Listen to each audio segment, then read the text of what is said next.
Hey there, it's Kristen. And before we dive into today's episode, I have a tiny favor to ask. I'm planning some exciting stuff this year for the podcast and my courses, and I would really love your input. I put together a super quick survey. It's mostly multiple choice and shouldn't take you more than a few minutes. Your feedback will directly shape the content I create this year, so I can make sure it's exactly what you need to thrive in your business without the hustle. Because I know your time is precious, everyone who completes the survey gets entered into a giveaway where 2 lucky winners will get a $50 gift card to Amazon or Target, your choice. It's just a little thank you for helping me make this year on the show the best yet. Head over to kristendoyle.co/survey, or you can find the link in the show notes. The giveaway ends on April 14th, so don't wait too long.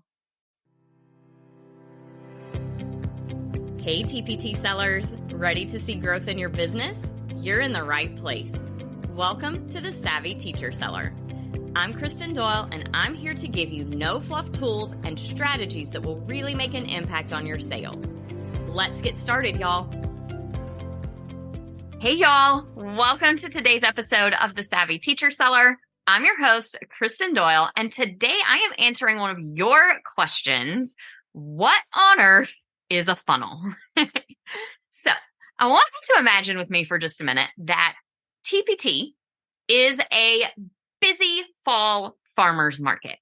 You can think of a funnel as this winding path lined with signposts and colorful decorations that leads visitors or TPT shoppers past all the vibrant storefronts and booths, leading them right to that coffee stand with those warm pumpkin spice lattes ready for them, also known as the best things that you offer. Today, I'm going to help unravel the mystery a little bit behind this sales funnel, help you understand what a funnel is, how it can help your TPT shop, and how you can create a funnel that feels warm and inviting and not salesy at all. So let's start by defining the funnel. Now, in super simple terms, a funnel is just a path that we guide potential customers through that turns them from browsers or maybe social media scrollers to loyal buyers of our products. Now, this normally happens through your email list using an email provider like ConvertKit or Flowdesk, but you can apply some similar strategies to your TPT note to followers as well. So if you are just on TPT and you haven't started an email list, this is something that you can try in your note to followers. It's all about connecting the right people with the right resources. And as always, we want to serve before we sell. So make sure that you are thinking about creating your funnel in a way that serves your ideal customers. Let's talk about the components of a funnel. This is a formula you may have heard of before. It starts with awareness, then interest, then they make a decision to take action. The awareness stage of your funnel is kind of like inviting people to the farmer's market. You're letting them know that it exists. Ways to spread the word include blog posts, free resources, email opt-ins, and definitely social media posts or ads.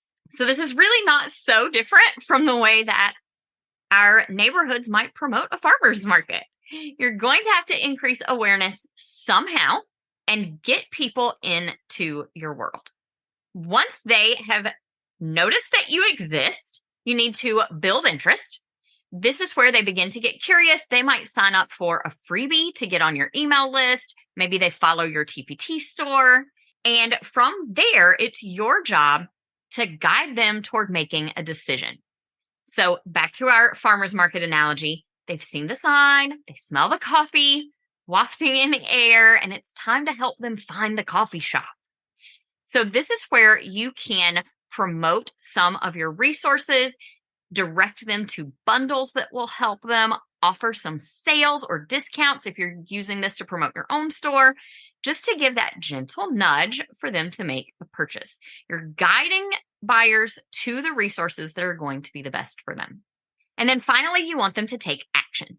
They're in line, they're ordering the latte. This is where they purchase your resource or join your course or something else along those lines, depending on your business's priorities. Now let's talk about benefits of a funnel. So for a buyer, getting into a good funnel, one that's just right for them, is almost like running into a friend at the farmer's market who's carrying that cup of coffee and says, oh yeah, the coffee's right over here and it is delicious.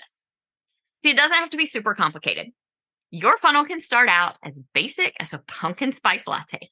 Forgive me for that pun if you like pumpkin spice lattes. They're all right. I drink maybe one a year and then I'm over it. Your funnel, though, doesn't have to be complicated. It is really all about refining and understanding what works best for your specific audience. Now, as you move into deeper, more advanced strategies, you can do some really great things with tagging and segmenting your email list and then creating automated email sequences based on specific buyers' interests.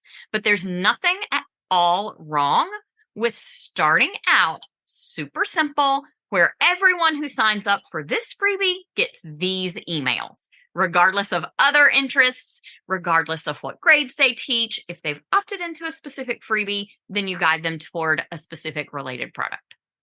Either way, you'll want to set this up on your email platform with some automated emails. Of course, we can't do that on TPT just yet, but you can at least schedule out your note to followers in advance. So you could write them all at one time and schedule them out.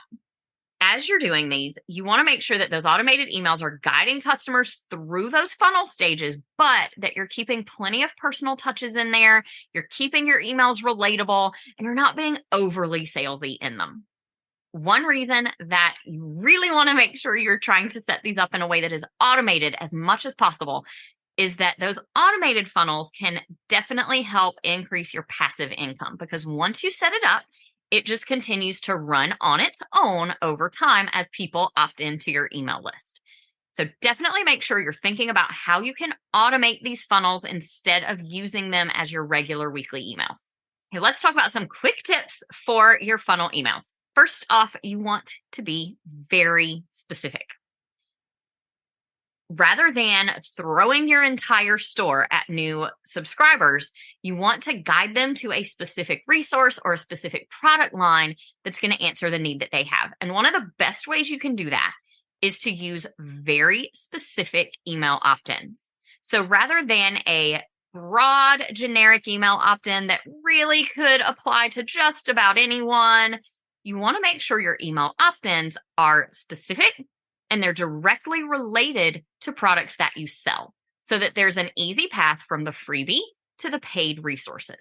That'll help you create these specific funnels that guide your readers, your subscribers, right to those resources and keep from confusing them. One mistake that sometimes sellers make is trying to throw your entire store at subscribers in a sales funnel, and all that does is lead to overwhelm and not being sure which resource to click on. So be more specific, guide your readers to a specific product. The second tip I have for you is to always be genuine. Be yourself, put your personality into your emails, and make sure that you truly are there to serve, because that will shine through in the way that you're writing your emails. And tip number 3 is to know your audience. You need to understand their needs, their challenges, and you need to cater to those. When you're writing funnel emails, you need to be addressing the specific challenges and problems your audience has that are related to this product that you're trying to sell, so that you can help them, A, recognize that they have this problem, and B, understand that your resource is going to be the solution. Remember, your funnel is about guiding people to the right resource, not about pushing. We want our TPT stores and our businesses in general to feel more like the inviting hometown farmers market, not one of those pushy mall vendors that chases you down while you're just trying to make it out the door. So keep in mind, guide those readers right to the resources that they need rather than being pushy and just trying to get them to buy anything. Now, if this is all new, don't worry. Baby steps, my friend. If you don't have any funnels in place yet, then your action step for this week is to start simple. Identify one product in your store that you really, truly believe in, and brainstorm a couple of ways that you could guide potential customers to it. Maybe you write a blog post that funnels traffic to that TPT product listing. Maybe you create an opt-in freebie or repurpose something you've already created as an opt-in freebie that would lead subscribers to a short email sequence promoting that particular product. That's it. That's your funnel. Jot it down, get the ball rolling, and you'll be well on your way to your first funnel. Thank you so much for listening to today's episode. I hope you have found it helpful. If you did, take a second to write a review in your podcast app and to rate the show. It means so much, and it really helps other TPT sellers like you to discover the show. Talk to you soon, friends. I hope you enjoyed today's episode. If you did, please share it with another teacher seller who would also find it helpful. For more resources on growing your TPT business, head to kristendoyle.co/TPT. Talk to you soon.